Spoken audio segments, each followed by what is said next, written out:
Là, ça marche. J'ai l'impression qu'il faut que je garde le doigt dessus. Non, c'est bon. Bonjour, je suis Laurence Lemoine, journaliste au magazine Psychologie. Je suis très heureuse d'être parmi vous pour ce débat. J'avais très envie d'y participer. Donc, Internet, réseau, nouvelle génération, nouvelle forme de démocratie. Il va être question d'Internet, mais il va être surtout question de démocratie, j'espère.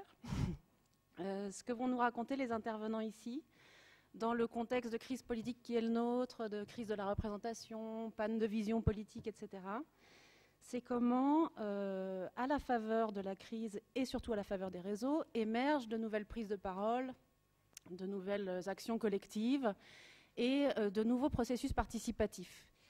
Dans cette réinvention des modèles sociaux, évidemment, les jeunes ont une part importante à jouer. J'imagine que certains d'entre vous ici ont lu le Petite poussette de Michel Serres, qui nous raconte que nous sommes en train de vivre avec les nouvelles technologies la troisième grosse révolution décisive pour l'humanité après l'invention de l'écriture et celle de l'imprimerie. Il fait le postulat que cette mutation technologique va s'accompagner d'une mutation politique, sociétale, cognitive, et qu'un nouvel humain va émerger de cette mutation technologique. Alors, ce nouvel humain, vous le connaissez, c'est le jeune, que vous avez vu avec son smartphone et ses pouces. Donc, petite poussette, voilà, c'est ça, c'est le nouvel individu qui grandit avec les nouvelles technologies, qui tient le monde entre ses pouces, qui est relié aux autres, qui est relié à tout le savoir existant, qui peut contribuer à faire émerger un nouveau savoir, de nouvelles visions du monde, etc. Donc, on est là à un moment historique où les nouvelles technologies peuvent servir un mouvement d'essor d'une intelligence collective, mais peuvent aussi donner soit rien, soit le pire, soit un gros renforcement de l'ego, une restriction des libertés individuelles, un formatage de masse. Alors, ce que vont nous raconter les intervenants qui sont à cette table, c'est comment ils se servent des nouvelles technologies pour soutenir des projets démocratiques. Parce qu'on le comprend, les nouvelles technologies ne sont rien en elles-mêmes. Ce qui compte, c'est les projets qu'elles servent à démultiplier. Et si ces projets ne sont pas démocratiques, l'outil ne le sera pas non plus. Et donc, vous allez voir avec eux comment ces nouvelles technologies leur permettent, sur les projets qui sont les leurs, de relier des acteurs locaux, d'organiser des grandes propositions citoyennes novatrices et surtout d'organiser de nouveaux modes de gouvernance qui permettent réellement à chacun de redevenir citoyen, de reprendre une partie importante pour voilà, jeter les fondements d'une nouvelle société souhaitable, durable, plus écologique, plus humaine, etc. Alors, je vais maintenant vous présenter les intervenants. Vous rappelez, donc vous avez remarqué, Jeannette Bougrab n'est pas parmi nous, elle ne pouvait pas être là. Je vais vous présenter les intervenants et vous redire comment va se passer le débat. Il y a d'abord un temps de parole qui est donné à chacun pour permettre d'expliquer un petit peu de quel projet il supporte. Et puis ensuite, il y a des étudiants qui sont dans la salle. Je veux bien vous voir, je ne sais pas où vous êtes. Ouais. Qui ont préparé quelques questions. Donc on va prendre un petit peu de temps pour permettre à chacun de poser leurs questions et puis évidemment, bien sûr, à la salle après, de permettre de poser les questions que vous avez préparées ou que vous souhaitez, qui émergent avec ce que les intervenants auront dit. Alors, à ma gauche, Cyril Aouizerat est philosophe et urbaniste. Il est, entre autres projets, à l'origine de la rénovation de la Cité de la Mode que vous avez dû apercevoir sur les quais d'Austerlitz, ce bâtiment vert avec, qui va mélanger à la fois des commerces, des lieux de fête, des lieux de restauration, et qui nous expliquera un petit peu comment c'est. Et puis surtout, il est à l'origine d'un concept de restaurant végétalien que vous allez bientôt découvrir dans Paris, les MOB, et qui vont aussi bientôt se décliner sous forme d'hôtels. Donc, en tant qu'urbaniste, c'est vraiment intéressant qu'il puisse nous expliquer comment le tissu urbain et la démocratie se répondent l'un l'autre. Alors, tout au fond à droite, François Rouillet et Juliette Le Gac viendront nous raconter le mouvement des incroyables comestibles. Vous avez peut-être vu devant le bâtiment des cagettes avec des légumes en libre accès. Donc ça, c'est un concept très prometteur. Voilà. Juliette viendra nous raconter comment avec d'autres enfants du monde ou d'autres. Je ne sais pas si toi tu es relié d'ailleurs sur les projets internationaux, mais tu. Pas pour l'instant. Bon, c'est un truc super. Et Cyril Dion, que vous connaissez peut-être déjà, qui est cofondateur du mouvement Colibri, qui est organisé autour de la personnalité de Pierre Rabhi, qui est cofondateur de la revue Kaizen et qui dirige une collection chez Actes Sud qui s'appelle Domaine du possible. Voilà.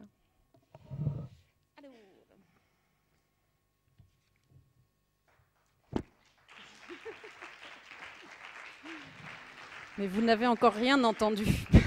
Merci. Donc je vais commencer avec Cyril Dion. Qui voit. Alors Cyril, je veux bien que vous nous racontiez d'abord pour commencer ce que c'est le mouvement des colibris et quelle est la révolution que vous fomentez depuis 2012 et la campagne Tous candidats. Bonjour tout le monde, je suis content d'être là. Qui est-ce qui connaît déjà Colibri dans la salle, juste que j'ai une idée? D'accord. Super. Qui est-ce qui connaît C'est encourageant, hein, cela dit. Qui ne connaît pas? Qui est-ce qui connaît pas? D'accord, donc je vais dire deux mots pour vous. Donc c'est un mouvement qu'on a créé il y a 6 ans maintenant avec donc quelqu'un qui s'appelle Pierre Rabhi, qui est un écologiste et même un agroécologiste historique qui a 74 ans maintenant, autour d'une petite légende qui est la légende du colibri, donc François Lemarchand a raconté ce matin, qui est une légende amérindienne qui raconte qu'un jour les animaux de la forêt se retrouvent dans une petite clairière au milieu d'une forêt en feu et qu'ils n'ont absolument aucune idée de ce qu'ils peuvent faire et de comment ils pourraient éteindre cet incendie, et donc ils ont peur et qui sont totalement paralysés, et donc ils vont se réfugier près d'une rivière. Et il n'y a qu'un seul des animaux qui bouge, c'est le petit colibri, donc qui est minuscule, qui va chercher une goutte d'eau, qui va la mettre sur le feu, qui va chercher une goutte d'eau, qui va la mettre sur le feu. Et au bout d'un moment, les autres animaux le regardent et lui disent écoute, colibri, là, tu es un peu ridicule, là, tu es minuscule, je ne crois pas que c'est avec tes gouttes d'eau que tu vas éteindre le feu. Et le colibri les regarde et leur dit oui, je sais, mais je fais ma part. Et donc l'objectif de Colibri, c'est comment chacun d'entre nous peut faire sa part, à la fois pour résoudre un certain nombre de problèmes qu'on rencontre, mais aussi pour participer à construire une autre société. Les deux métiers qu'on a, essentiellement, le premier, j'ai envie de dire, c'est de... J'aimais bien ce que disait, pour ceux qui étaient là ce matin, Mohamed Younous à la toute fin de son intervention, c'est-à-dire proposer un autre imaginaire, montrer à quoi la société pourrait ressembler demain, donc montrer des solutions, montrer des choses qui marchent, montrer des choses qui sont reproductibles, qui sont inspirantes, que chacun d'entre nous peut s'approprier, et raconter une histoire, c'est-à-dire raconter l'histoire de cette forêt qui pousse ou de cette nouvelle société qui est en train d'advenir, pour que petit à petit cette histoire devienne une histoire que s'approprie l'essentiel de la société. On le fait à travers donc des livres, on a parlé de la collection Domaine du possible, de Kaizen qui est un magazine, de films, on avait fait un film avec Colin Serrault il y a 3 ans, qui s'appelait Solutions locales pour un désordre global. Et là je suis en train de préparer un autre film qui s'appelle Révolution, a priori qu'on va faire avec Mélanie Laurent. Et la deuxième partie de notre activité, c'est réunir des acteurs sur leur territoire, donc des élus, des entrepreneurs, des citoyens, pour qu'ensemble, ils s'approprient ces solutions et qu'ils puissent les mettre en place à l'échelle de leur lieu de vie, j'ai envie de dire. Donc ça peut être de leur maison, de leur immeuble, de leur quartier, de leur ville, de leur département, pourquoi pas. Voilà, ça c'est ce qu'on fait. En 2012, on a lancé une campagne donc, qui s'appelait Tous candidats. L'objectif était de passer un message qui était si on veut que la société change, je sors du truc avec Jacques Attali là, à l'instant, et donc il y avait quelqu'un qui lui disait oui, les politiques, ils disaient faites de la politique. Et donc, en gros, c'était ça. C'est-à-dire, si vous voulez que notre société évolue, qu'on puisse construire une autre société, ben, c'est chacun d'entre nous qui peut le faire, et c'est pas juste voter à droite ou à gauche qui va nous permettre de construire cette société-là. Et dans le cadre de cette campagne, donc, on a fait plein de choses. On a fait un site internet où les gens pouvaient créer leur affiche de campagne. Donc ils mettaient leurs photos avec leurs slogans, et donc ils faisaient leur affiche de candidat pour interloquer leurs voisins qui disaient mais qu'est-ce que c'est que cette histoire? Tu es candidat aux élections présidentielles. On a permis à une partie de ces gens d'afficher leurs portraits dans les rues, et notamment le 31 mars dernier avec un photographe qui s'appelle JR, on a affiché près de 5000 portraits dans 42 villes de France, dont 1000 à la Bastille. Donc il y a 1000 portraits d'1,30 m sur 1 mètre qui entouraient toute la place de la Bastille, qui était une façon que toutes ces personnes qui veulent participer à une transformation de la société se découvrent, sortent à visage découvert. Et on a organisé 27 forums ouverts un peu partout en France. Donc des forums ouverts, c'est des réunions créatives qui permettent à des gens qui ne sont pas forcément dans les mêmes perspectives de travailler ensemble et à la fois d'échanger, de se découvrir, de se relier et pourquoi pas d'élaborer des plans d'action pour leur territoire. Donc il y a eu 706 ateliers qui ont donné lieu à 238 plans d'action et qui ont permis aussi de faire émerger beaucoup de matières. Et à la suite de cette campagne Tous candidats, on s'est dit mais quelle pourrait être l'étape suivante? C'est-à-dire que les gens ont dit en tout cas une grande partie des personnes qu'on a mobilisées ont dit qu'elles étaient prêtes à participer à la transformation de la société. Donc maintenant, comment faire? Quelle pourrait être l'organisation collective qu'on se donnerait pour que ça puisse être puissant? Et on s'est dit que finalement, si on voulait avoir une démarche entre guillemets politique, il nous fallait un programme politique. Donc qu'on n'a pas appelé programme politique, qu'on a appelé le plan des colibris, qui est une espèce de plan de vol, on pourrait dire, puisque si on reste dans l'image des oiseaux, qu'on a élaboré à partir de toute la matière qui est sortie de ces 27 forums ouverts, d'expertise. Il y a un livre notamment que vous pouvez trouver à la librairie qui s'appelle Révolution, où on avait demandé à 13 personnalités de nous tracer des voies, c'est-à-dire quelle pourrait être la transition entre aujourd'hui et dans 40 ans dans le domaine de l'énergie, dans le domaine de l'agriculture, en se basant uniquement sur des expériences qui sont concrètes et qui fonctionnent déjà. Et sur les résultats d'un sondage, puisqu'on avait fait un sondage IFOP juste avant les élections présidentielles, où on avait posé la question donc à un échantillon de personnes, toujours pareil, avec toutes les précautions qu'il faut avoir sur les sondages. Quelle serait pour vous la meilleure trajectoire pour tel sujet, pour tel sujet, pour tel sujet? Avec la perception que peut-être les propositions des programmes politiques, ou en tout cas des grands partis, étaient en décalage avec la conscience qui était déjà dans la société des individus sur ce qui seraient les chemins les plus intelligents à prendre. Et effectivement, le résultat du sondage était étonnant, parce que 64% des personnes interrogées, par exemple, considéraient qu'il fallait abandonner les énergies fossiles et nucléaires et développer les énergies renouvelables. 93% jugeaient qu'il fallait réduire drastiquement l'utilisation des produits phytosanitaires, des engrais, donc des pesticides, etc., dans l'agriculture. 70% considéraient qu'il fallait organiser les villes de façon beaucoup plus écologique. 97% considéraient qu'il fallait que le pouvoir de création monétaire ne soit pas laissé aux banques privées de façon quasi exclusive. Donc on s'est dit, waouh, effectivement, il y a déjà une conscience, en tout cas, qui a l'air d'être affleurante, même si, encore une fois, c'est un sondage et qu'il faut le prendre avec des pincettes. Donc peut-être qu'on est prêt à se donner une feuille de route collective qui va beaucoup plus loin.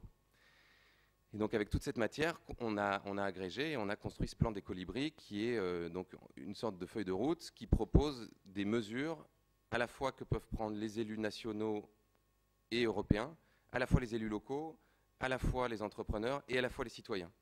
En se disant, là aussi, la délégation n'a pas forcément nécessité d'être uniquement aux élus, mais chacun d'entre nous peut participer à construire ce programme et participer à transformer l'agriculture, l'énergie, etc., etc. Donc on l'a lancé le 30 janvier dernier, une soirée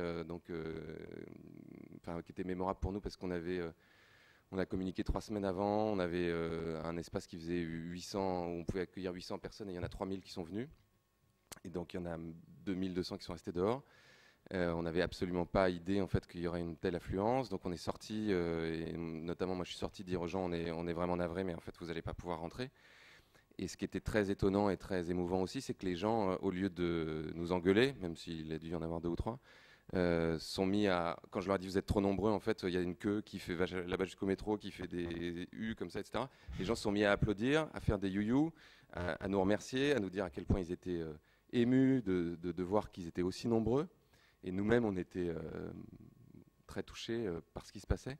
Et ils se sont ensuite, pour une partie d'entre eux, répartis dans des cafés, dans des squares, pour échanger entre eux sur ce qu'ils aimeraient faire et la façon dont ils pourraient engager ce qu'on avait appelé cette révolution des colibris, avec même des gens qui disaient de toute façon, moi, les gens qui vont parler à l'intérieur, je m'en fous, je sais déjà ce qu'ils racontent, ce qui est intéressant, c'est ce qu'on va se dire nous, etc.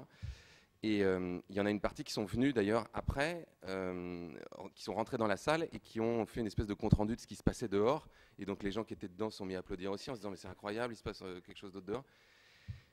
Et l'intention, en fait, c'est pendant les 2 années qui viennent, autour d'un certain nombre de thématiques, puisqu'on a 5 temps, un temps sur l'économie là qui vient de se terminer, un temps sur l'agriculture dont je vais reparler parce qu'on va organiser quelque chose de concert avec les incroyables comestibles un temps sur l'éducation, un temps sur la démocratie, un temps sur l'énergie, à chaque fois d'animer à la fois des moments de rassemblement populaire, à la fois de faire vivre les idées qui sont dans ce programme pour qu'elles soient appropriées le plus possible par les milieux politiques, économiques, citoyens, associatifs, etc.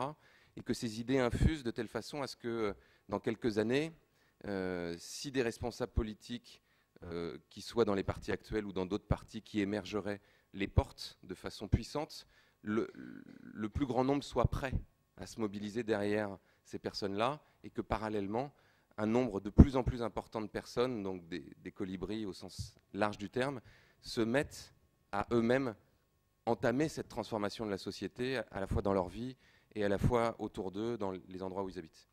Et donc pour finir là-dessus, le 4 mai prochain, donc vous êtes cordialement invités, on organise avec les Incroyables Colibris une grande journée qu'on a appelée les Incroyables Colibris, donc pour hybrider nos deux noms, où on propose à tous ceux qui le souhaitent de mettre en pratique ce que les Incroyables Colibris proposent, les Incroyables Comestibles proposent, je veux dire, qui est de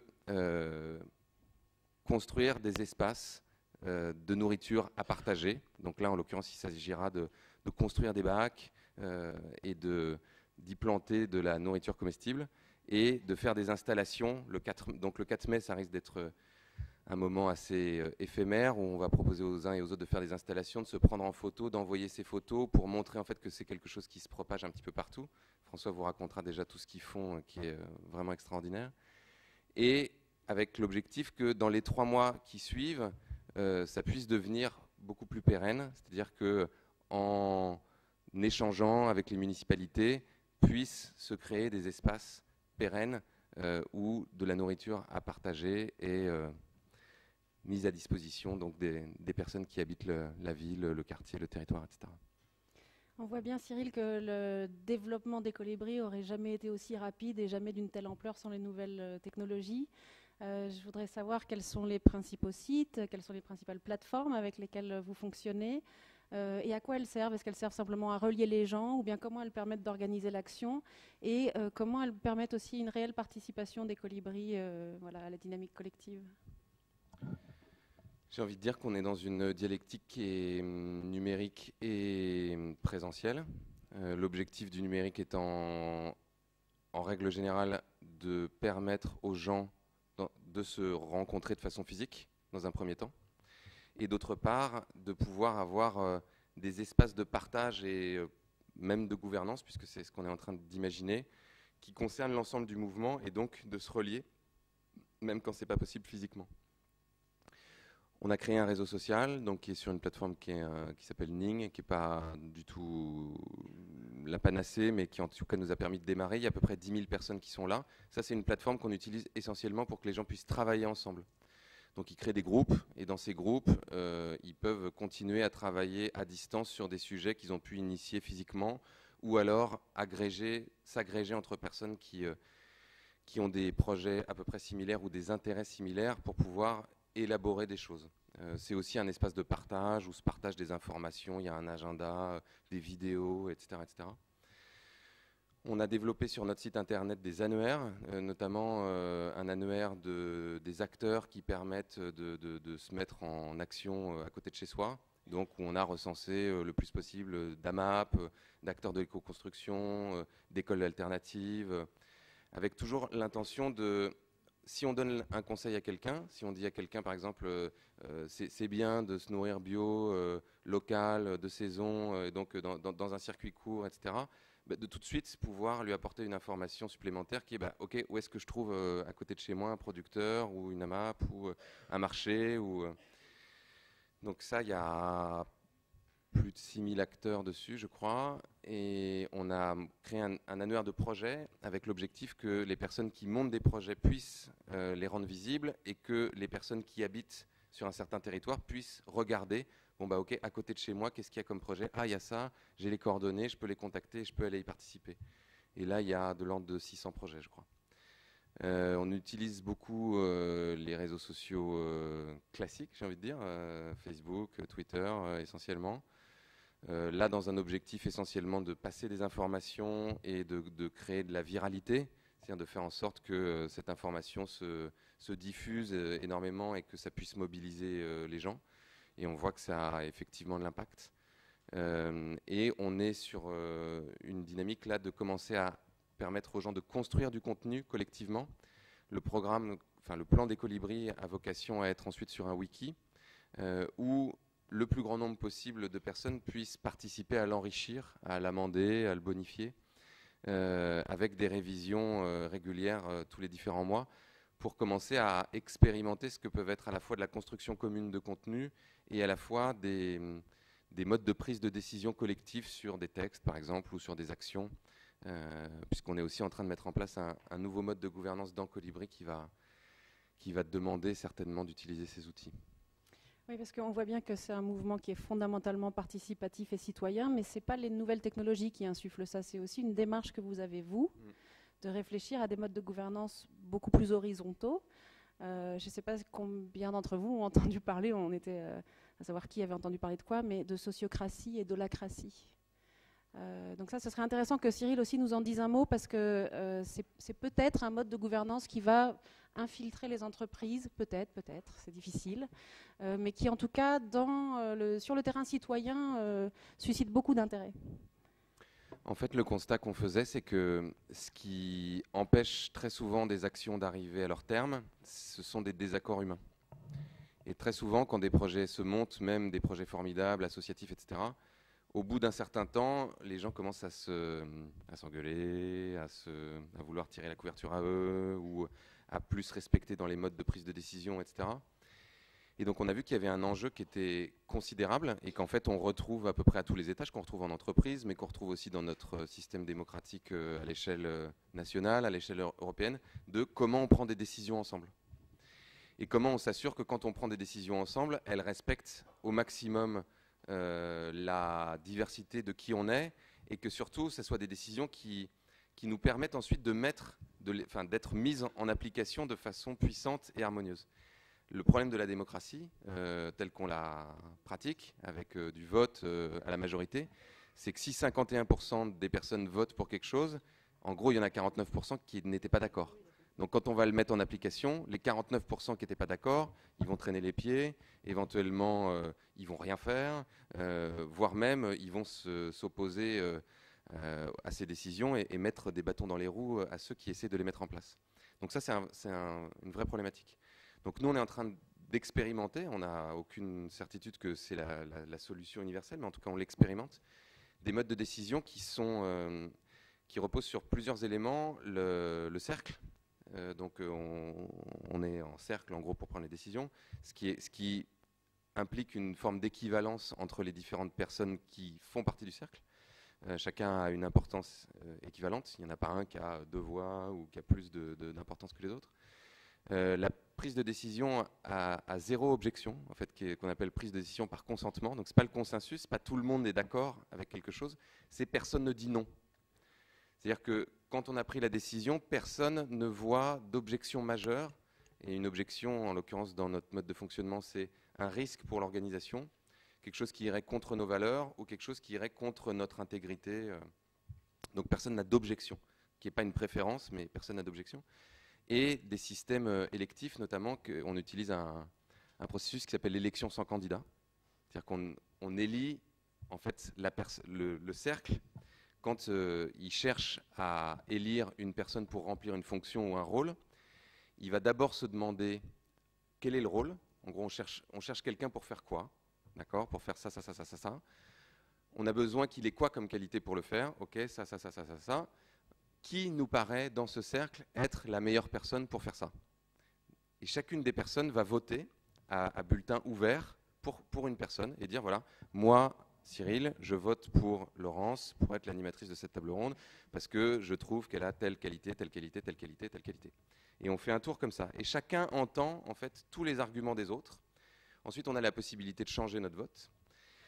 Et ensuite, en gros, celui qui a recueilli le plus de votes, enfin là il y a une petite différence entre sociocratie et holacratie. Dans la sociocratie, ensuite on va faire une proposition à la lumière de tous les arguments qu'on a entendus, qui peut même être quelqu'un d'autre que les personnes pour qui on a voté, si tout d'un coup on a une idée de génie.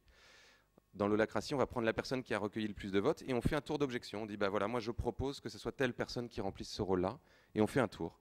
Et à chaque fois qu'il y a une objection, on doit la traiter, et tant qu'on ne l'a pas traitée, l'objection est considérée comme un moyen de faire avancer le groupe et de faire en sorte que le groupe prenne une décision encore meilleure, et tant que l'objection n'a pas été levée, on ne peut pas prendre la décision. Donc c'est un peu comme les Indiens qui se réunissent dans les tipis pendant 3 jours pour prendre des décisions. Ça peut parfois aller jusque-là. Là, par exemple, on vient de prendre une décision qui est que je vais passer la main sur la direction de Colibri très bientôt. Et d'ailleurs, les deux personnes qui vont me remplacer sont dans la salle. Et on a mis 2 jours à prendre cette décision. Et parce c'était une décision forte et qui impliquait beaucoup d'éléments. Et on avait plein d'incertitudes, on avait aussi des peurs. Et donc, on s'est donné le temps de prendre une décision avec laquelle on était tous vraiment à l'aise et profondément en accord.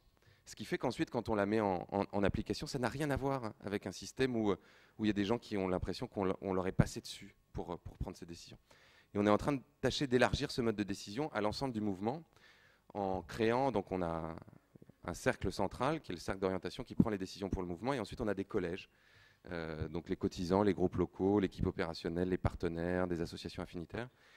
Et chacun de ces collèges fonctionne en cercle, élit ses représentants, et ces représentants dans ce cercle d'orientation vont décider les grandes orientations du mouvement. L'idée étant, là encore une fois, de faire émerger une forme de sagesse, d'intelligence collective des personnes qui participent à ce cercle, plutôt que d'avoir des guerres de pouvoir et d'influence sur qui va arriver à avoir plus de votes que qui, voire en essayant d'en récupérer, en promettant des trucs, etc. Ça n'est pas possible, en fait, dans ces modes de fonctionnement-là. J'ai eu une discussion une fois avec Sophie Bouquet-Rabi, qui est la fille de Pierre, qui dirige une école alternative qui s'appelle La Ferme des Enfants, et puis qui vit dans un éco-village, voilà, le hameau des Buis, et qui racontait à propos de ces modes de décision que parfois des décisions n'étaient pas prises pendant 6 mois. Voilà. Il y a un vrai pouvoir de blocage aussi de ce fonctionnement-là, mais quand les décisions sont prises, elles le sont à l'unanimité, d'un consentement unanime. Voilà. C'est assez intéressant, c'est compliqué après dans la mise en œuvre. Enfin, comment pourrait-on faire pour que ce mode de gouvernance essaime dans des institutions qui sont encore très verticales? Ça, c'est tout un enjeu d'avenir. Ouais. Après, l'histoire, c'est d'avoir plusieurs espaces. C'est-à-dire que nous, on ne peut jamais se retrouver sans paralyser pendant 6 mois, dans le sens où il y a en fait des espaces qui sont des espaces de prise de décision, donc là qui sont en cercle, à 0 objection, etc. Et ensuite, il y a des espaces opérationnels, de mise en application des décisions pour avancer, quoi, pour faire aboutir les projets, où là, il y a une forme de hiérarchie de compétences, avec chacun qui a une autorité sur son domaine de compétences, et qui peut avancer. Donc si une décision n'était pas prise, on continue à fonctionner sur le mode d'avant, en attendant que l'autre décision puisse être prise. Et à chaque fois que quelque chose se passe dans l'espace opérationnel qui peut créer un dysfonctionnement ou une lutte de pouvoir ou quelque chose qui ne fonctionne pas, ça peut être régulé dans cet espace de gouvernance. Donc c'est intéressant de voir qu'on a des espaces qui sont dédiés à prendre des décisions et on a des espaces qui sont dédiés à agir ensemble. Ce n'est pas les mêmes. Merci. Merci beaucoup.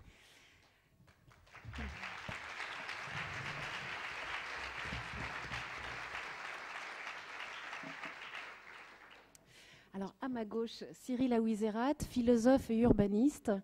Cyril, je voulais vous demander comment l'urbanisme et la politique se répondaient. En quoi l'urbanisme est une approche fondamentalement politique et comment elle peut être réactionnaire et comment elle peut être progressiste? Alors, au risque de vous décevoir un peu, je me sens un peu seul par rapport à ce que je viens d'entendre de l'intervention de Cyril, parce que je suis un vrai psychopathe solitaire. Donc ma capacité d'entraîner des discussions démocratiques dans les projets que je fais, je dois l'avouer, je ne peux pas mentir devant vous, est assez limitée. Ma capacité de partager des idées et de vouloir finalement créer un mouvement avec moi, j'en suis cérébralement totalement incapable.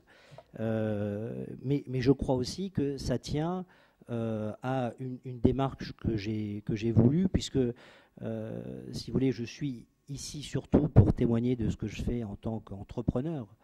Donc je ne suis pas militant ou créateur d'un mouvement associatif, mais plutôt j'ai tenté depuis une quinzaine d'années de développer des projets qui sont des entreprises, mais que d'abord je passe par le prisme d'une réflexion qui est effectivement très solitaire. Et elle a été très solitaire de nombreuses années, puisque pour développer le premier projet que j'ai sorti de terre, qui est donc le projet de Mama Shelter à Paris, dans le 20e, j'ai mis à peu près 8 ans entre l'idée d'essayer de démocratiser, c'est-à-dire de m'attaquer à ce que j'avais diagnostiqué comme une oligarchie industrielle de l'hôtellerie sur Paris, qui prétendait que pratiquer des prix à 150 € la nuit, c'était vraiment super démocratique. Quand j'ai fait la traduction en francs, je me suis dit qu'à 1000 balles, c'était quand même assez cher de considérer que c'était finalement très démocratique. Je ne trouvais pas ça hyper démocratique finalement.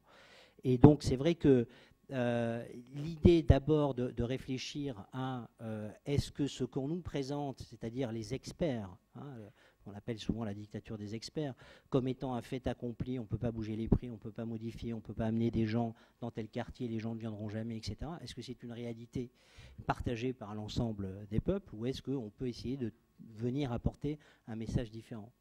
Et c'est vrai que le Mama Shelter, même si aujourd'hui c'est devenu, comme beaucoup disent, un hôtel branché, etc., en 2000-2001, bon, j'étais un tout petit peu seul à considérer que ça pouvait marcher, puisque l'ensemble des partenaires, des banques, des experts en hôtellerie disaient que personne n'irait rue de Bagnolet, que c'était à l'est de Paris, qu'il n'y avait aucun lieu touristique à y visiter, qu'il n'y avait pas de métro, etc., etc.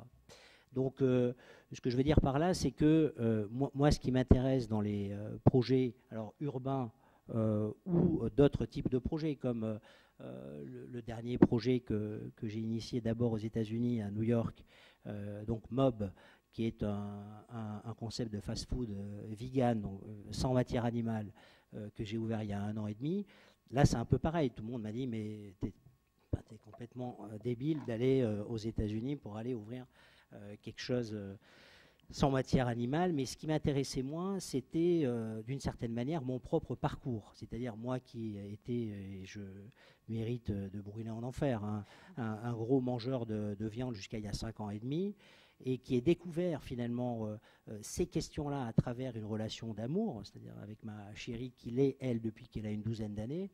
Après m'être beaucoup moqué d'elle pendant quelques années, finalement, j'ai commencé à lire autour, sans qu'elle ait de capacité, je dirais, de me culpabiliser, je dirais, j'ai commencé à réfléchir à ces questions-là. À la fois, est-ce que nous avons tous les droits en tant qu'humains sur le reste des espèces, mais également qu'est-ce qui se passe dans le monde, qu'est-ce qu'on mange, comment tout cela est développé, et finalement vers où on arrive avec cet enfer dans lequel on est aujourd'hui dans notre société. Et c'est vrai que si j'avais pas eu ces moments de solitude, c'est-à-dire de réfléchir finalement à ces questions-là et à m'auto-critiquer dans mes choix alimentaires, je pense que j'aurais jamais eu l'idée de me dire bah, tiens, je vais finalement investir dans ça, évidemment seul, et commencer à développer ce premier projet à New York. Pourquoi à New York? Parce que je voulais m'attaquer un peu au plus compliqué. C'est-à-dire qu'à la fois, comme vous le savez, hein, les États-Unis sont les grands créateurs de la malbouffe, mais la contre-culture fait qu'ils sont aussi, dans le même temps, très à la pointe de la nourriture végétarienne, y compris dans un certain nombre de supermarchés qu'ils développent. Alors, ils sont capables du pire et du meilleur dans leur culture, mais ça m'intéressait surtout de défendre l'idée, alors je vais peut-être choquer certains, de tenter de dépoussiérer un peu cette idée de la nourriture végétarienne en la rendant un peu ludique. C'est-à-dire que c'est vrai que l'idée qu'ont beaucoup de gens de la nourriture et des restaurants végétariennes, c'est un peu une salade de quinoa avec 3 morceaux de tofu grillé, et puis la musique indienne en fond sonore, et du thé vert. Donc c'est bon, moi j'adore la musique indienne, mais c'est vrai que on peut aussi tenter de développer des projets qui font que, si vous voulez, tout de suite, on n'écarte pas ceux qui ne sont pas forcément idéologiquement ouverts à ce genre de questions. Et moi, c'est ça qui m'intéresse dans Mob, que j'ai ouvert à New York et que j'ouvre à la Cité de la Mode là, dans 3 semaines, c'est de convaincre par la qualité des produits, par une atmosphère qui est d'une certaine manière ludique, c'est-à-dire qu'on amène les gens progressivement à une forme de réflexion, mais aussi par le plaisir, parce que l'homme et la nourriture, c'est aussi tout de même une recherche de plaisir. C'est-à-dire qu'on ne pourra pas convaincre l'humanité entière de se sacrifier sur je dirais sur l'autel des enjeux que nous connaissons, en leur disant manger des trucs pas bien, c'est pas bon mais c'est pas grave, etc., etc. Donc je pense que la question de l'homme et du désir et du plaisir est une question qu'on ne peut pas mettre de côté. Et il est vrai que le premier succès de Mob aux États-Unis, à New York, qui a été décrété par le Daily News comme étant le meilleur restaurant vegan de New York, m'a conforté dans l'idée qu'on pouvait y aller, qu'il y avait finalement une certaine attente. Et donc j'ai décidé de développer Mob à la fois aux États-Unis mais en France, mais aussi de lancer Mob Hotel, qui verra le jour à Paris, à New York et à Bombay dans les 2 ans qui viennent. Et donc l'idée, c'est de ne pas laisser finalement à l'hôtellerie de luxe le monopole de la question du bien-être, hein. La question du spa, se faire masser, etc. Enfin, le bien-être, ça peut être aussi le bien-être cérébral. Et donc de passer une semaine, ou quand on est en visite à Paris ou à New York, l'idée d'être végétalien, de se nourrir sans matière animale pendant une semaine, tout ça avec des prix qui commencent à 49 €. Voilà, ça c'est la chambre, hein, pas le repas. Ce sont évidemment des sujets qui, moi, m'intéressent sur des thématiques qui sont à la fois de démocratiser sur la question du prix et de tenter de défendre finalement une atmosphère qui n'est pas forcément une atmosphère déprimante dans lequel on vient tout de suite exposer le fait qu'on va au chaos, etc., etc. Donc je pense qu'il y a finalement un dosage assez alchimique entre la nécessité que nous avons à informer nos frères humains de leurs responsabilités individuelles et à la fois de le faire dans une atmosphère où on n'est pas forcément en train de broyer le noir et la fin de l'humanité.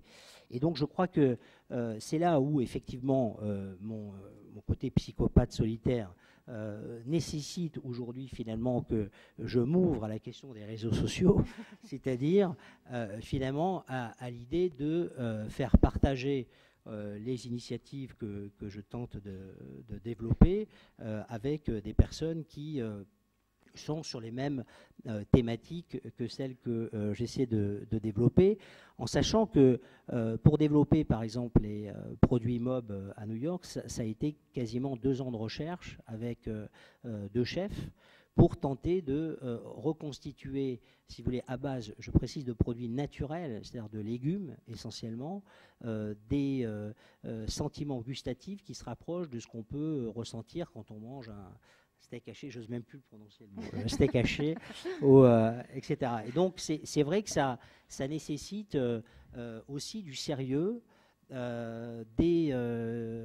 passer aussi par de l'expérimentation, défendre l'idée que tout ne sera pas non plus sur la question de produits industriels enfin végétaux. Moi, je me méfie aussi de ça, c'est-à-dire le développement de la production de produits sans matière animale, mais qui sont extrêmement industriels.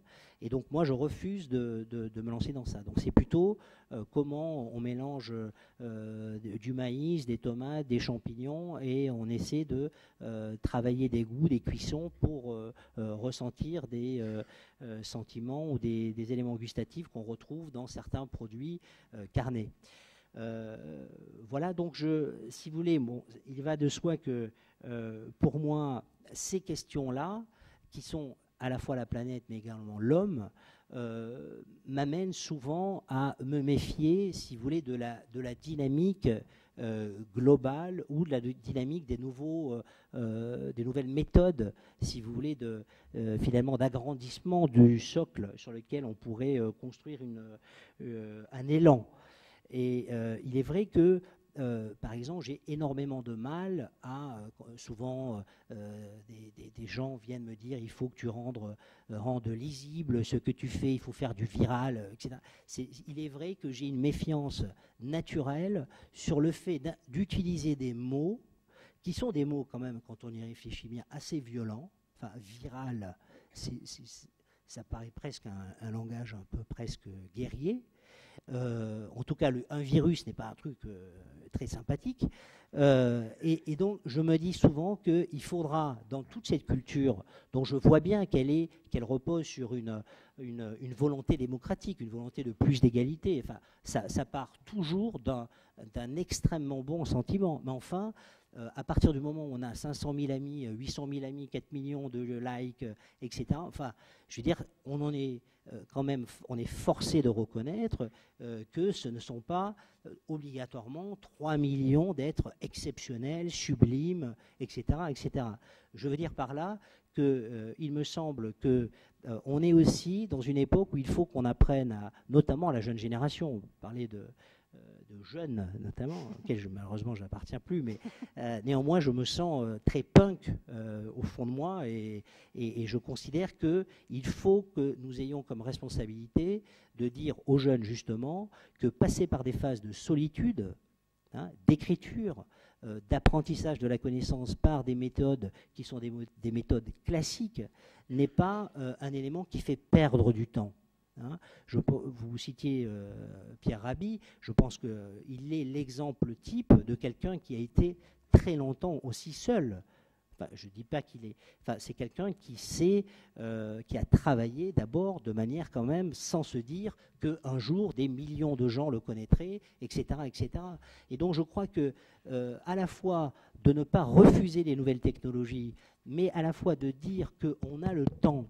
On a le temps pour travailler sérieusement sur des réflexions qui sont des enjeux d'aujourd'hui et que nous devrons partager demain, me semble être aussi quelque chose d'extrêmement important à défendre, parce que sinon, ça peut aussi être une forme de mirage démocratique. Ouais.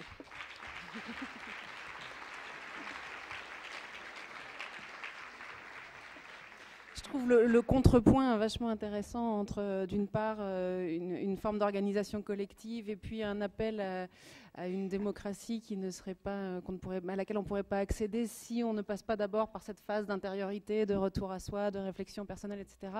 Évidemment, les deux sont compatibles et j'imagine que les questions que vous pourrez poser, ils auront peut-être dans ce sens-là. Cyril, vous, en tant qu'urbaniste, vous avez le pouvoir d'insuffler, à travers les lieux comme la Cité de la Mode, des visions de la ville et du vivre ensemble différentes. Mais qu'est-ce que nous, pauvres habitants des villes isolés et soumis au rythme effréné, aux logiques d'exclusion, etc., qu'est-ce qu'on peut chacun faire pour essayer de transformer la ville dans un sens plus démocratique ? Écoutez, moi je suis très très mal placé pour répondre à cette question, dans le sens où j'ai longtemps dénoncé, si vous voulez, une autre version de la démocratie participative, qui est la version de la culture du non. C'est-à-dire que dans une ville comme Paris, par exemple, il est vrai que j'ai été le témoin de ce que nous appelons, enfin de ce qu'on appelle de la démocratie participative, enfin vous connaissez les conseils de quartier, etc., etc., qui sont en général, pour beaucoup d'entre eux, dans une thématique du non. Ils sont contre un projet.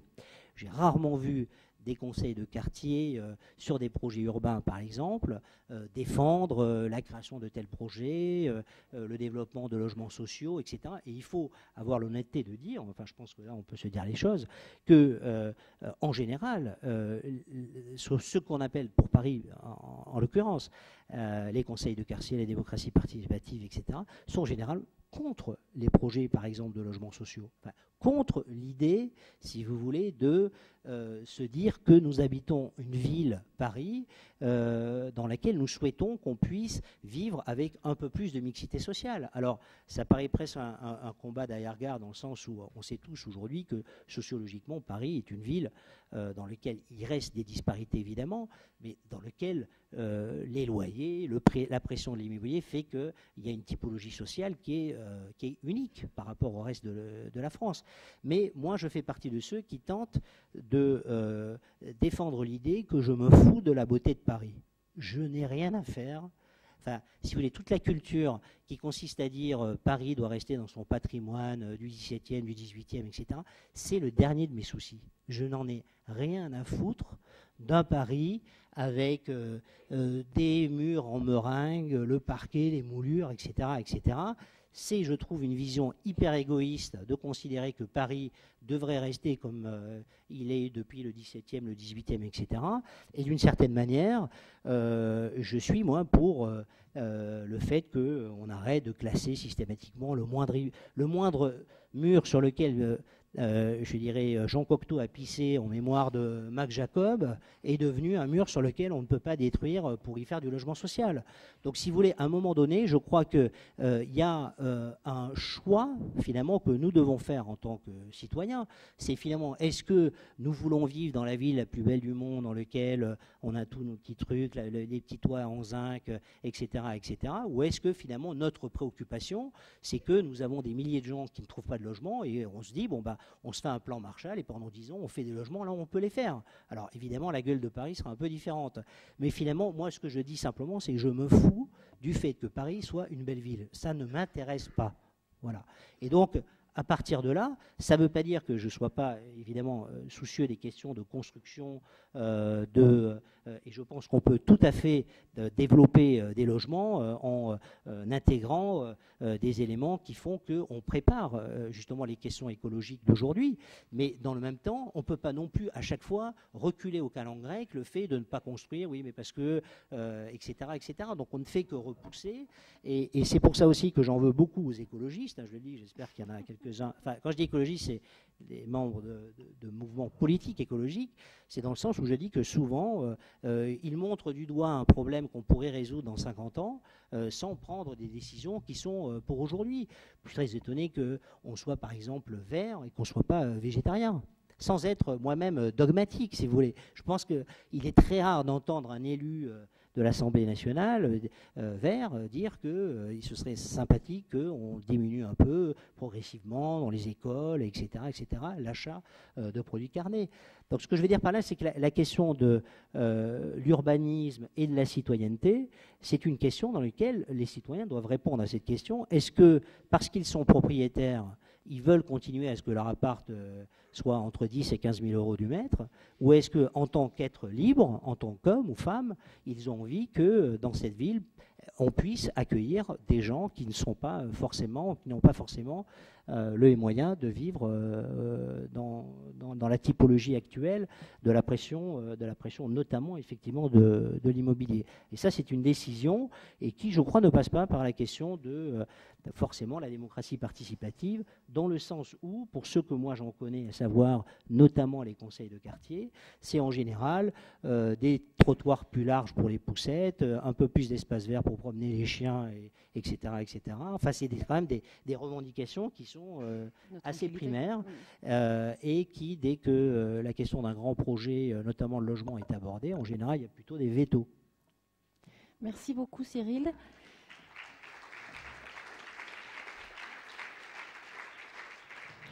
Alors, il est en train de se produire exactement ce que je redoutais, c'est-à-dire qu'on est arrivé à l'heure où, en principe, les questions sont à la salle. Or, la parole est maintenant au plus bavard des intervenants de la table ronde. Alors, François aurait souhaité que ce soit Juliette qui nous lise d'abord un petit texte.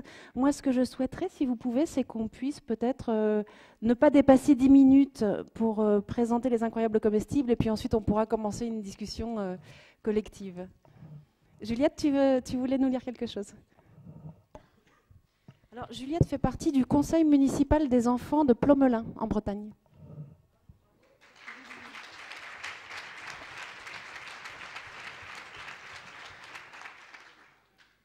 Bonjour, je m'appelle Juliette, j'ai 11 ans. Je suis conseillère municipale à Plomelin, près de Quimper, dans le Finistère. Je représente aujourd'hui les 11 membres du conseil municipal de la commune. On est élus depuis le 9 octobre 2012.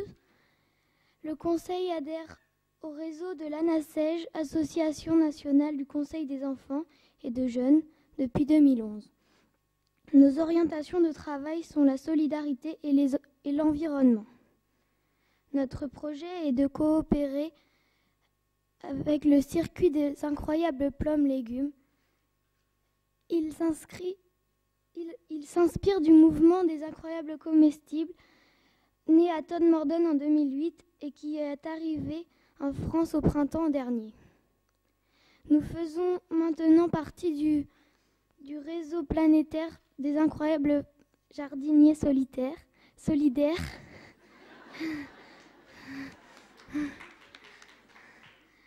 En transformant nos villes en potagers géants et gratuits, on permet de rassembler tout le monde autour des jardins, protéger les variétés en voie de disparition, cultiver local et sans produits chimiques. C'est simple, il suffit de semer, d'arroser, de récolter et de partager. Moi, ce que j'aimerais bien, c'est qu'il y ait plus de conseils municipaux dans le monde pour donner la parole aux enfants et que tous les conseils participent à coopérer à l'abondance et partager avec les incroyables comestibles. N'oublions pas que l'abondance est le fruit du partage.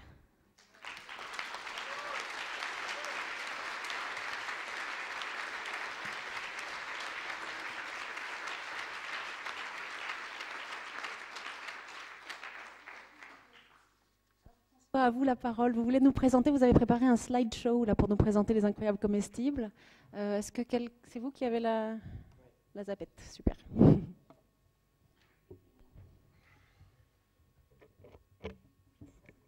Est-ce que ça marche le micro là? Vous m'entendez? Oui. C'est pas facile de parler après Juliette. Hein. Bien, mesdames, messieurs, merci pour votre accueil. Je suis impressionné. On est à l'UNESCO, vous vous rendez compte? La salle est pleine. Wow.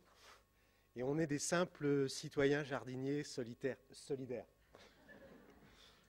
Et voilà, on est venu ici planter à l'UNESCO. Je voudrais remercier l'Université de la Terre de nous avoir invités à planter les incroyables comestibles devant l'entrée de l'UNESCO. Est-ce qu'il y a des gens dans la salle qui ont entendu parler des incroyables comestibles? Levez la main. Voilà, ça fait plaisir, merci. Voilà, donc je vais essayer de présenter rapidement notre mouvement citoyen. Donc voilà ici le terrain de Plomelin avec Juliette elle-même devant la médiathèque qui est en train d'agrafer la nourriture à partager sur le bac que les enfants ont réalisé avec la mairie devant la médiathèque. Et maintenant, ils sont en train de transformer toute leur ville en jardin potager géant et gratuit. Voilà. Et voilà l'équipe des enfants avec le soutien des éducateurs et puis des personnes âgées. C'est toute la ville qui se reconnecte et qui retisse son lien social. Alors, nous sommes ici à l'Université de la Terre sur le thème du meilleur est à venir. Et c'est de ça que nous allons parler. Nous allons parler de l'abondance. 4 minutes. Nous allons parler de l'abondance, de la joie, de la bienveillance, de l'amour et du partage. On est à l'UNESCO, on peut parler de l'amour, vous êtes d'accord? Voilà. Eh bien, le meilleur est à venir, oui, parce que nous avons décidé de le vivre, et c'est ce que nous allons faire ensemble et partager. L'abondance, rappelons-nous, il y a 68 ans, c'est une photo que j'ai trouvée sur un petit opuscule inédit, édité dans les années 60, c'est une photo de Robert Doisneau. Et en 1945, son éditeur l'a envoyé photographier l'Alsace après la guerre. Et Robert Doisneau n'a pas voulu photographier les ruines, il a voulu montrer ce qui était beau, ce qui était resté authentique. Et voilà la photo qu'on a retrouvée, que tous les villages étaient reliés par des pommiers aux tiges qui produisaient des quantités de pommes et que les gens pouvaient ramasser, se nourrir. C'était gratuit.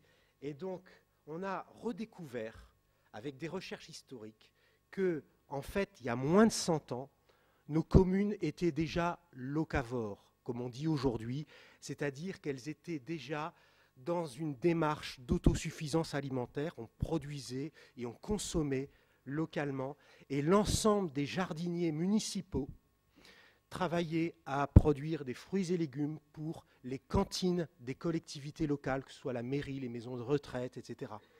Et là, on est sur un paradoxe incroyable, c'est qu'on est dans une crise économique et sociale sans précédent, et on a des dizaines, des centaines de jardiniers qui travaillent dans les villes à tondre les pelouses, tailler les platanes, entretenir les rosiers. Vous avez les gens qui font la queue au Resto du Cœur et qui n'ont pas de quoi se nourrir à la fin du mois.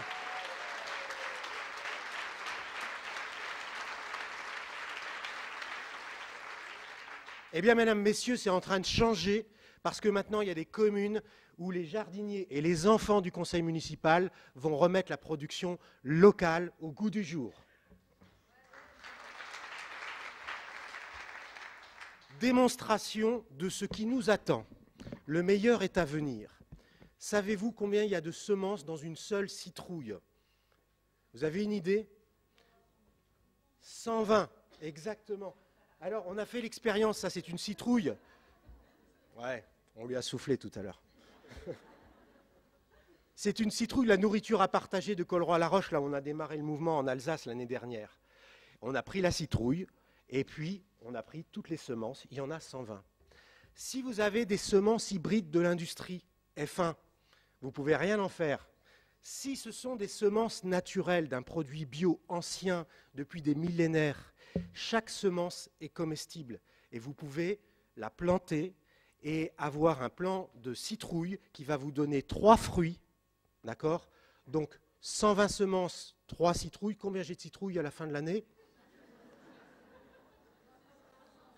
360, merci. Alors maintenant, vous multipliez 360 citrouilles qui ont 120 semences.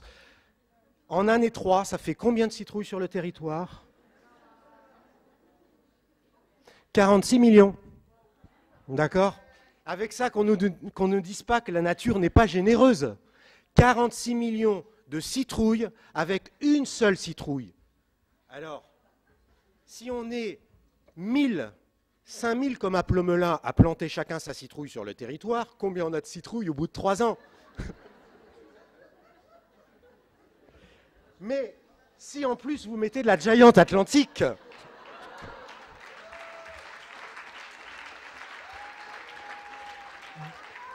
du catalogue de Cocopelli, qui fait 670 kilos, non seulement vous pouvez nourrir toute la Bretagne, mais toute la France avec Plomelin.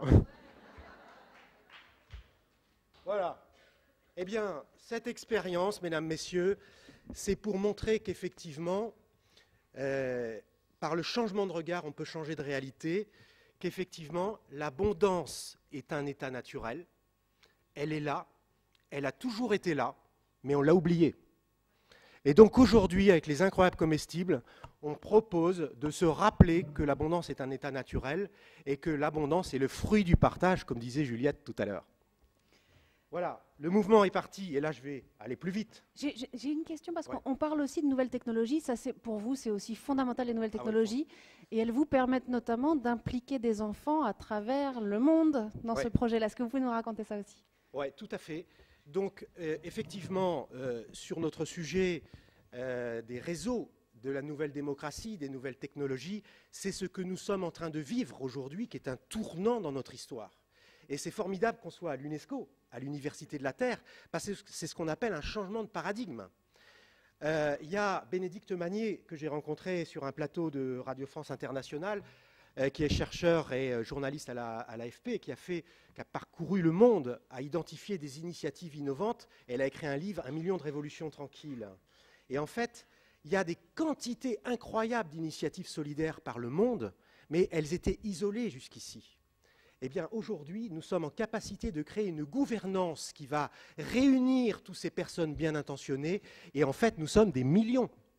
Et là, ça change la donne, ça devient une force. Et donc, le mouvement qui est parti en 2008 de Todd Morden, Incredible Edible, dans une ancienne cité industrielle qui était complètement sinistrée, en 3 ans, ils sont arrivés à 83% d'autosuffisance alimentaire. Ils se sont fixés un calendrier de 10 ans, de 2008 à 2018. Et on fait cette proposition à l'UNESCO. Ce que Todd Morden a fait en 3 ans, comme tout est partagé, eh bien, nous pouvons le faire en 10 mois. Le temps d'une saison et de la récolte. Vous avez vu le cas de la citrouille, c'est simple. On plante, on arrose et on partage, on en met partout. On le fait avec les enfants, avec les anciens, à la maison de retraite, etc. Donc la question à l'Université de la Terre aujourd'hui, est-ce qu'on reprend tous ensemble le calendrier de Todd Morden ? 2008-2018, l'autosuffisance alimentaire sur les territoires. Il y a déjà 5 ans de passé. On peut tous ensemble converger vers ce calendrier qu'en 2018, on arrive à l'autosuffisance alimentaire des territoires pour l'humanité, toute la planète. Je pense que ça vaut le coup de tenter l'expérience. Donc on a ici, vous voyez le paysage de Todd Morden, quand la nourriture à partager devient une ressource abondante, alimentée par tous et accessible à chacun. Et là, vous voyez les pompiers à la caserne qui arrachent les arbres d'ornementation pour planter des cerisiers. Vous avez l'hôpital qui enlève les arbres d'ornementation pour planter des poiriers, cassis, groseilles, framboises. Les policiers à la police station font la méthode des Aztèques, qui est la plus révolutionnaire méthode agricole, où on plante du maïs et le pois va se servir de tuteur avec le maïs et la courge au sol va faire l'ombre et le pois va produire l'azote pour le maïs. Voilà, au commissariat de police de Todd Morden, et la personne âgée, là, à la retraite, vient faire son marché, servez-vous, c'est gratuit, food to share en anglais. Voilà, donc la ville comestible devient un espace de partage. Vous voyez ici, cette photo à gauche, elle est exceptionnelle. C'est une ancienne cité industrielle, il y avait 25 000 habitants. En 1900, il n'y en a plus que 14 000 en 2008, au cœur de la crise. Et ces bâtiments construits avec des architectes, des pierres de taille en pleine croissance industrielle, aujourd'hui sont murés. Je suis allé voir à Todd Morden, vous avez des grands bâtiments qui sont murés, il fait froid, il pleut, c'est la récession économique, donc on est dans les conditions économiques les plus défavorables. Les Anglais nous disent « je rêve de la France » avec le climat et le soleil, vous imaginez ce que nous pouvons faire. Et là, vous avez en bas, en dessous, c'est le collège de Todd Morden. Et il y a des bacs de nourriture à partager tous les mètres, qui sont entretenus par les familles. C'est marqué « Food to share », mesdames, messieurs, s'il vous plaît, servez-vous. Il y a le nom, une petite fiche plastifiée avec Judith et Mathieu, la maison plus loin, qui disent tous les jours 10 minutes, on entretient et c'est notre plus grand plaisir que vous veniez vous servir. Et à l'intérieur du collège, la cour de récréation, vous voyez le terrain de foot, etc., il y a les bacs. Les enfants reçoivent à l'école, de la maternelle au lycée, des cours d'agroécologie dans toutes les classes. Ils produisent les fruits et légumes qu'ils mangent à la cantine. Et ils ont même mis en place une pisciculture, donc pour rendre possible cette autosuffisance alimentaire. Et vous voyez, à droite, c'est des parcs à l'anglaise et on les transforme en potagers. Voilà, ici, la transition, l'effet réseau, ce ne serait pas possible sans Internet, effectivement, ou maintenant avec les Facebook, avec les réseaux sociaux, on a parlé des colibris, on a un Ning, eh bien, on peut se rallier. C'est un processus autonome qui vient de la base et qui est un mouvement horizontal interconnecté. Ce qui est extraordinaire avec cette nouvelle technologie, cette nouvelle démocratie participative, c'est qu'à partir du moment où vous, madame, monsieur, vous vous engagez dans Incroyable Comestible, Incredible Edible au niveau mondial, au début, vous êtes seul, vous rentrez dans un réseau et vous passez du local au global. Immédiatement, vous êtes dans une communauté de partage qui est ce nouveau monde de la co-création de l'abondance partagée. Voilà, vous voyez ici un petit peu le panorama des gens qui s'organisent dans la ville. Ils ont relié tous les bacs entre eux et ils ont créé la Green Route des Incroyables Comestibles. On vient les visiter du monde entier, été comme hiver. Vous avez en bas les Japonais qui ont envoyé leurs meilleurs experts après Fukushima pour dire « mais comment c'est possible la nourriture à partager sur le territoire ?» En plus, c'est bio, hein. Pour tout le monde. Vous avez les Indiens. Le prince Charles en personne est venu reconnaître en disant « vous êtes le modèle d'avenir pour l'Angleterre ». Et regardez maintenant comment ça se passe. Il y a 70 bacs dans les rues de Todd Morden. Ce ne sont pas les 70 bacs de nourriture à partager qui nourrissent les 15 000 habitants. On est d'accord, ils disent que c'est un cheval de Troie, que c'est de la propagande, c'est de la pédagogie quelque part. C'est une reconnexion des gens entre eux pour produire et consommer localement une nourriture saine et de qualité avec tous les petits producteurs locaux qui retrouvent le sourire parce qu'ils vendent en direct sur le marché local. Et regardez le miracle. Le miracle. C'est pas cher, ça. C'est un tableau d'écoliers où c'est écrit Incredible Edible Todd Morden Local Food. Et ils ont passé un accord avec les citoyens, les écoles et les producteurs locaux pour que les gens achètent en priorité les produits du jour à moins de 50 miles, c'est-à-dire à 80 km à la ronde.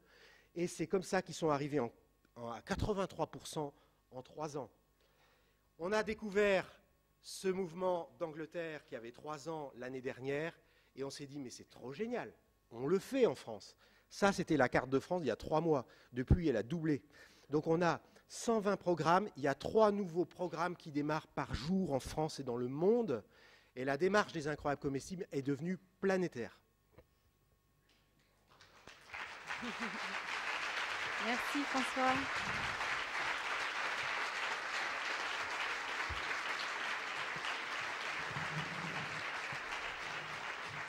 Encore 2 minutes? Il reste exactement 10 minutes. Je crois qu'il y a à peu près 22 000 questions dans la salle. Peut-être il y a une question pour François. Non, sérieusement, les étudiants qui sont là, est-ce que... Allez, qui veut poser une question en premier? Je ne suis pas sûre qu'on ait le temps pour tout le monde. On va faire du mieux possible. Ah oui, bonne suggestion. Peut-être on peut prendre plusieurs questions à la fois, peut-être vous 4, et puis on voit comment on peut vous répondre. Je sais pas si vous m'entendez, oui, Oui, oui, très bien. Je me présente, Lucille, je suis en 2e année à l'ISEG Marketing Communication, ainsi que mes amis. Alors moi j'ai une question pour vous. Donc moi personnellement je n'ai pas la main verte, hein, donc ça sera une autre question. Alors les nouveaux réseaux vont-ils vraiment vers une nouvelle forme de démocratie ou plutôt une nouvelle forme de démagogie? Est-ce que cette nouvelle forme a des limites ou est-ce qu'elle tend davantage à évoluer? Peut-être on prend vos questions à vous 4 et puis on voit comment on peut répondre intelligemment sans faire d'amalgame. Merci. Bonjour, donc une question qui se recoupe un peu. Plus près du micro, je pense pas qu'on t'entende derrière. Vous m'entendez là? Approche encore. Vous m'entendez là? Est-ce qu'une démocratie 2.0 telle que celle-ci, où il n'y a aucune prise de responsabilité, où les propos ne sont que peu contrôlés, est une démocratie réelle, saine et progressiste, ou est-ce qu'au contraire, elle peut être un frein ou une menace à une démocratie républicaine telle que nous la connaissons? Donc c'est une deuxième question sur les limites d'Internet en tant qu'outil démocratique. Tu veux continuer? Alors, donc moi, c'était, pensez-vous que les réseaux sociaux peuvent mener à une nouvelle façon de penser, justement plutôt en groupe, et pourquoi pas une nouvelle forme de société? Donc moi personnellement, ma question elle irait plutôt vers les interventions de M. Cyril Dion et M. Aouitazi. Donc en fait, ce que j'aimerais savoir, c'est vous avez parlé, M. Dion, du fait que les réseaux sociaux avaient pour vocation vraiment d'aider les gens à se rencontrer ensuite, donc à faciliter la rencontre, donc pas vraiment, c'est pas une fin en soi, mais plutôt un outil. Est-ce que vous pensez aujourd'hui que cet outil finalement c'est un petit peu perdu et les gens tendent plus à une psychopathie solitaire, comme a dit monsieur, ou est-ce que ça marche vraiment? Est-ce que si les réseaux sociaux marchent et permettent un véritable vivre ensemble? Alors, je ne pense pas vous trahir en résumant vos questions à tous les 4. Vraiment une question sur les limites d'Internet, aussi bien pour diffuser une parole intelligente que pour organiser une action sensée. Lequel des deux, Cyril, voudrait répondre? Est-ce que...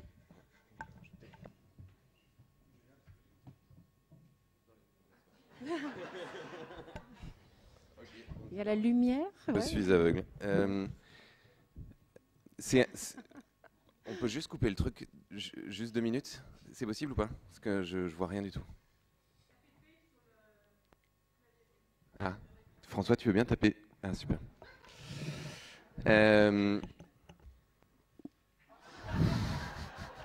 C'est une conspiration.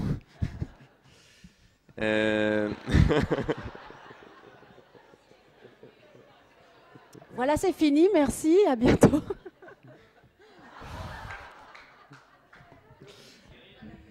Oui, oui.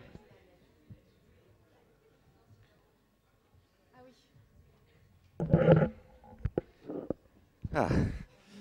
La technique a ses limites, vous venez de le constater.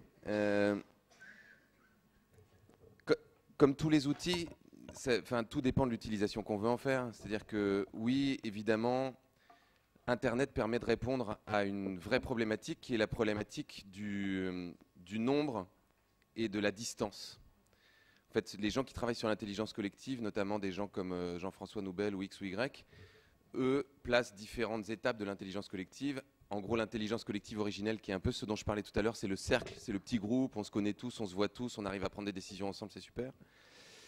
Quand on a inventé l'écriture et quand on a commencé à avoir une conscience du monde qui était beaucoup plus vaste et donc devoir prendre des décisions avec des gens qui étaient loin et qui étaient beaucoup plus nombreux, on a mis en place un système d'organisation qui est le système d'organisation actuel, qui est pyramidal.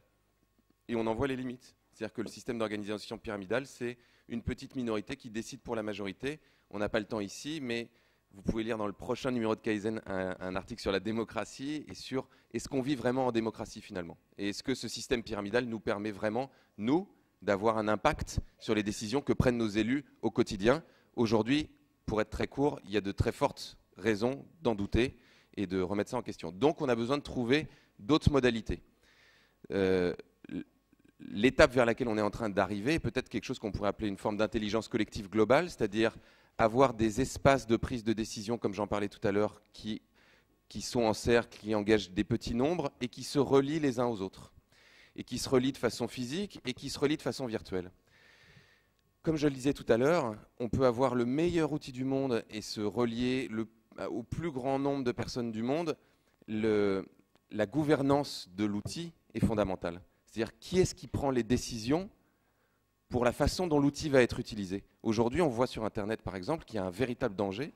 C'est que les énormes structures qui gèrent Internet, qui ont tendance à grossir, enfin on pense à Facebook, on pense à Google, on pense à Microsoft, aient un pouvoir sur le canal. C'est-à-dire que le canal soit lui-même sous influence et donc que la capacité des gens qui utilisent ce canal à l'utiliser à des fins réellement démocratiques, participatives, horizontales, soit limitée par la structuration même de l'outil. On parle des algorithmes de Facebook, par exemple. Ça, c'est quelque chose sur lequel on n'a pas prise. Donc, cet outil peut être aussi formidable qu'il peut. On a besoin d'avoir des structures et des méthodes de prise de décision ensemble qui nous permettent de définir comment cet outil sera utilisé et comment on veut s'en servir pour organiser une véritable concertation, reliance planétaire, si on veut appeler ça comme ça. Une question dans la salle? Elle a dégainé plus vite. Oui, en fait, deux petites très vite. La première, c'est je nous regarde, je ne suis pas française, je nous regarde et peut-être que c'est le fait que je ne suis pas française, je trouve qu'on est un groupe relativement homogène et donc je voulais poser, un peu comme Mathieu Ricard a dit avec les petits, la lande au groupe, donc je voulais poser comment adresser la question de la diversité dans ce genre d'initiative parce que voilà, il me semble qu'on est assez homogène. La deuxième question, c'est par rapport à la remarque de Jacques Attali sur la dimension globale de toutes ces questions et ce qu'il a souhaité de voir un modèle au niveau européen. Donc c'est plutôt une question pour Cyril Dion. Est-ce que vous avez déjà des partenariats ou des associations sœurs dans d'autres pays européens? Est-ce que vous envisagez un réseau au niveau européen? Merci. Si on commence par la question sur la diversité, est-ce que ça vous va que Cyril Aouizerat réponde? Parce que je trouve très intéressant. Enfin, voilà, sa réflexion va beaucoup là-dessus, en tout cas dans le domaine de la ville. Bon, moi, je pense que la diversité, en tout cas dans les projets que je développe, donc encore une fois, vous avez compris, je ne vais pas répéter, je suis un psychopathe solitaire, donc sur la question des réseaux sociaux, mon expertise est extrêmement limitée. Néanmoins, je pense que la question de la mixité, elle impose finalement une logique sur la question des prix. C'est-à-dire qu'on ne peut pas faire un projet d'entreprise en prétendant être finalement divers si on est sur des prix qui sont inabordables. Donc c'est en cela que je crois que ce qui pour moi est important dans la question de mener un projet et d'être entrepreneur, c'est la question finalement de mettre de l'idéologie dans l'entreprise, c'est-à-dire que tous les projets que je les développe effectivement au départ seuls en termes de dynamique, mais je crois aussi, je ne l'ai pas précisé tout à l'heure, que pour moi, la raison pour laquelle je fais ces projets à travers ce que l'on appelle une entreprise, c'est que je m'applique à moi-même ce que je crois qui est l'avenir, à savoir la question de la fin de l'héritage. C'est-à-dire que je m'applique à moi le fait de ne pas vouloir posséder de choses. C'est-à-dire que je considère que parmi toutes les questions qui sont posées là, sur la question de l'abondance, de la nature, etc., il faudra qu'un jour on accepte, y compris quand on est un entrepreneur, qu'on prend des risques, etc., de renoncer à la question de l'accumulation. Et donc, ma fille est là, par exemple, je crois quelque part. Tu n'auras rien, ma fille. Elle sait depuis longtemps que je ne laisserai rien et que je vendrai tout et que je laisserai des projets, mais que je ne veux absolument rien laisser comme joug ou comme fardeau à mes enfants. Et je pense qu'on se libérerait beaucoup. Alors, je ne parle pas là des gens qui mettent 30 ans à se payer leur petit pavillon. Hein, mais des gens qui sont comme moi, entrepreneurs, qui ont eu la chance d'avoir des projets comme les Mama Shelter, où j'ai une valorisation de mes parts assez élevée, je n'en veux pas et je les réinvestis dans Mob. Et une fois que Mob sera lancé, je laisserai cette entreprise se développer. Et je pense qu'on se libérerait tous de cet enfer de l'accumulation. Voilà. Et je m'applique ça moi-même, à titre personnel. Voilà.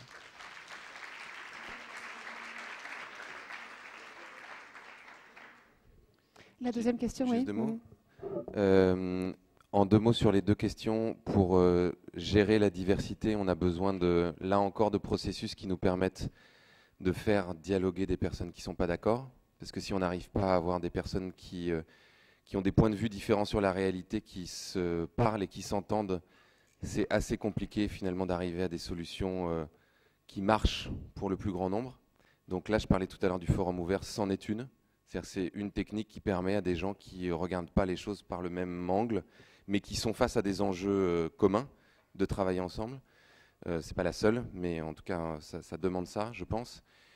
Sur la question du global, oui, on est en relation avec des mouvements européens, notamment beaucoup le mouvement des villes en transition, qui est né aussi en Angleterre et qui se développe dans beaucoup d'endroits du monde. Et globalement, par rapport à ce que disait Jacques Attali tout à l'heure, puisque j'étais aussi dans la salle, je pense que c'est un enjeu qui est sur les 2 échelles, c'est-à-dire qu'on a besoin de s'impliquer encore beaucoup plus là où on vit pour participer à la gouvernance de façon extrêmement responsable de l'endroit où on vit, et que ce n'est pas une façon de se refermer sur le reste du monde, mais que c'est au contraire une façon de participer à la responsabilité à un endroit de la chaîne, qui est l'endroit le plus localisé pour nous. Et ensuite, qu'on ait un système on appelle ça un système de double lien, mais que ça soit une espèce de ramification. Et je pense qu'on a tous, en tout cas, besoin de reprendre une forme d'implication politique, là où on vit de façon extrêmement puissante. Une dernière question peut-être de ce côté? Bénédicte. Alors, ce serait peut-être une remarque plus qu'une question, puisque nous travaillons là sur les notions de démocratie, de nouvelles technologies et de jeunesse. Je fais partie du pacte civique et qui a pour mission également d'essayer de nourrir un nouvel imaginaire politique comme le font les colibris, et on travaille d'ailleurs avec eux. Et j'aurais voulu vous signaler, donc on travaille aussi sur un observatoire citoyen de la qualité démocratique, et à ce titre, nous travaillons sur le phénomène de la e-démocratie, ou comment les nouvelles technologies peuvent nous aider justement à beaucoup mieux travailler cette démocratie participative. Alors la bonne nouvelle déjà, c'est qu'il y a plus de 800 projets à travers le monde autour de la e-démocratie. Et nous ne sommes pas en reste parce que la France a énormément de jeunes qui souhaitent se réimpliquer dans la démocratie pour pouvoir à nouveau représenter le politique, comme aussi bien M. Attali l'a dit que toi Cyril. Et entre autres, il y a 3 projets auxquels je pense, qui ont été créés par des jeunes. Je pense à Parlement et Citoyens. Je ne sais pas si les fondateurs sont dans la salle, qui sont 2 jeunes, dont l'un justement était à la Commission européenne et trouvait que les citoyens étaient bien peu représentés par rapport au lobby. Donc il a créé cet outil, cette plateforme, qui a pour mission tout simplement de proposer aux parlementaires de partager les projets de loi avec les citoyens pouvant bien évidemment donner leurs idées et les sources pour avoir d'autres angles sur ces projets de loi. Donc c'est vraiment essayer de se réapproprier la formation des lois pour ne pas les laisser aux mains de j'allais dire les parlementaires qui, eux, ont accès à des experts qui sont souvent un biais qui n'est pas dans notre intérêt général. Et puis le deuxième, c'est aussi un projet qui s'appelle consultezvosélus.org, là, qui vous permet de poser des questions à vos élus, qui est basé sur le même principe d'un projet qui a eu lieu en Allemagne et qui marche très bien parce que les médias s'en sont emparés et ont pu montrer après, faire des cartographies des élus qui répondaient et ne répondaient pas. Alors évidemment, ceux qui avaient le drapeau rouge n'ont pas aimé et ça a apporter une obligation aux élus d'être à l'écoute, de répondre et de pouvoir partager la communication, les décisions et de mettre en place une démocratie participative au niveau des territoires. Puis le troisième, c'est peut-être moins au niveau de la démocratie, mais plus de l'information. C'est Vox.org qui a pour mission, elle, de décrypter les programmes politiques sur une multitude de critères, de façon à nous aider, nous, citoyens, de ne pas voter pour la couleur des lunettes ou bien pour la forme du pantalon de quelqu'un, mais véritablement pour le contenu avec un décryptage et après, une fois que ces personnes sont en place, un suivi plus ou moins de ce qu'ils ont fait. Voilà. Donc il y a plein de choses qui se font et c'est à nous aussi à nous réapproprier tous les outils de e-démocratie pour faire avancer tout cela. Comment on peut en savoir plus sur votre observatoire? Vous avez une adresse internet? Oui, bah, si vous allez sur le pacte civique, pactecivique.org, vous avez une rubrique et on mettra justement le dossier qu'on est en train de réaliser sur la e-démocratie en ligne dans quelques semaines. Merci. Est-ce qu'on a le temps pour une dernière question? Qui est là pour nous arrêter au cas où? Non, c'est bon? Ouais. Encore une, c'est bon? Ah non, c'est une toute petite. Monsieur avec les lunettes au fond. Ouais, bonjour, on m'entend? Réessayez? Bonjour. Oui. Oui. Il y a un autre exemple dont on n'a pas parlé, un autre exemple de démocratie participative qui a utilisé les réseaux sociaux. Ça s'est passé au moment de la crise financière et ça s'est passé en Islande. Où les citoyens se sont réappropriés leur démocratie par les réseaux sociaux et ont réécrit pendant presque 1 an et demi la constitution islandaise et qui est maintenant en discussion actuellement au Parlement islandais, qui est le plus vieux Parlement du monde. Et il sera décidé en juin par il y a déjà eu un référendum et ensuite il y aura une décision. Pensez-vous qu'en France, ce soit possible que les politiques arrivent à enfin partager leur pouvoir de décision, que ce soit à un niveau territorial au sein d'une commune comme Paris, ou à un niveau plus macro, type la région, voire peut-être, on parle de 6e République, pourquoi pas faire la réforme institutionnelle par les réseaux sociaux. Bon, c'est un peu utopiste, mais je pose la question quand même. Vous voulez poser votre question à qui en particulier, ou bien est-ce que quelqu'un dans la salle veut répondre à cette question d'expérience aussi? Soit quelqu'un dans la salle, soit peut-être Cyril Dion ou Cyril Aouzirat. Bonjour. Oui, allez-y. Juste pour réagir, je pense que ce système-là, il est comment dire, on ne pourra pas l'appliquer dans un pays de 67 millions d'habitants. Par contre, pour rebondir en même temps sur cette question-là, les réseaux sociaux, en fait, la véritable question, je pense que c'est celle de l'éducation. En fait, moi, j'aimais bien faire la comparaison avec l'école, l'éducation, tout ça, comment finalement l'éducation nationale est devenue, un service qui permettait à un État de faire fonctionner un marché, etc. Et je me suis dit, finalement, est-ce que les réseaux sociaux, etc., et les gens parce que moi, je le vois aussi, j'ai aussi créé une sorte de groupe de réflexion et tout ça sur Internet, sur Facebook, qui marche très bien, parce qu'il y a vraiment de la demande, des gens d'ailleurs de partout. Ça s'appelle comment? Ça s'appelle Conscience. Voilà. Et donc, ce que je voulais dire, c'est que finalement, est-ce que c'est pas grâce aux réseaux sociaux qu'on va pouvoir recréer un espace, mais qui sera plus virtuel cette fois, parce que sur l'espace virtuel, malheureusement, on trouve de tout et n'importe quoi, et on n'a pas forcément les outils que l'éducation devrait nous donner pour pouvoir faire la part des choses. Mais est-ce que les réseaux sociaux pourraient pas faire remonter finalement des sortes de groupes qui pourraient s'attaquer à l'éducation d'une façon différente de celle qu'aujourd'hui l'école... Donc si je condense vos deux questions, c'est les réseaux sociaux comme remède à l'incapacité des politiques de passer à une autre forme de pour s'affranchir peut-être des réseaux sociaux, pour s'affranchir des politiques pour certains domaines. Est-ce que les citoyens ont toujours besoin de politiques Allez, une dernière réponse de Cyril. Ce que je voulais juste dire par rapport à la question, donc effectivement l'Islande c'est un exemple qui est intéressant et en même temps qui est sur une population de 300 000 habitants. La partie sur les réseaux sociaux, ça a été un moment consultatif pour participer à réécrire la Constitution. Pour que ça puisse marcher en France, est-ce qu'on pourrait y arriver? En fait, ça demanderait qu'en France, on passe d'un système qui est le système actuel, qui est un système de démocratie représentative assez cloisonné et assez verrouillé, à des mécanismes de démocratie directe qui sont utilisés dans un certain nombre de pays, notamment en Suisse ou aux États-Unis, qui permettent, en fait, la première chose à faire, c'est d'inscrire dans la Constitution, et donc il y a des gens qui militent pour ça, notamment il y a quelqu'un qui s'appelle Étienne Chouard, qui est très connu pour ça, qui milite pour que dans la Constitution, on introduise des mécanismes de démocratie directe, comme par exemple l'initiative populaire, qui permet à un certain nombre de citoyens, quand ils se rassemblent, de proposer une loi au Parlement, de s'opposer à une loi, des systèmes de référendum révocatoire, c'est-à-dire pouvoir révoquer un élu s'il ne fait pas son travail, s'il ne remplit pas ses promesses, si éventuellement il est coupable de X ou Y délit, etc. Et avoir des véritables moments en fait, où, entre les élections, les citoyens sont réellement en mesure de porter des propositions ou de participer à ce que des propositions qui viennent d'élus soient amendées, bonifiées, etc. Donc, si vous voulez, j'ai envie de dire, aller dans ce sens-là, il faut soutenir ces initiatives qui essayent d'introduire ça dans la Constitution. Encore une fois, ce n'est pas très utopique. Si les Suisses le font, je pense que les Français sont capables de le faire aussi. Juste pour terminer en 2 mots, si vous avez envie de participer à l'agenda de Todmorden, comme le proposait François tout à l'heure, je vous redis, le 4 mai, c'est dans près de 50 villes en France déjà. Il y en a d'autres qui sont en train de rejoindre le mouvement. À Paris, c'est au Cabaret Sauvage, à partir de 11h. Venez avec voilà, de la terre, des pots, des plants, des graines.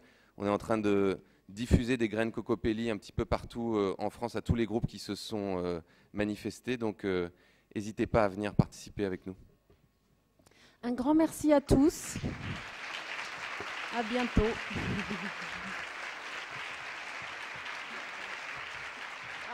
Un mot de François.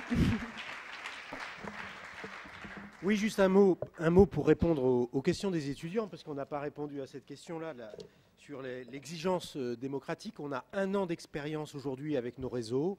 Nous sommes dans un nouveau paradigme qui est une démarche open source, d'abondance partagée, de co-création. Il y a une exigence fondamentale, c'est d'avoir une éthique.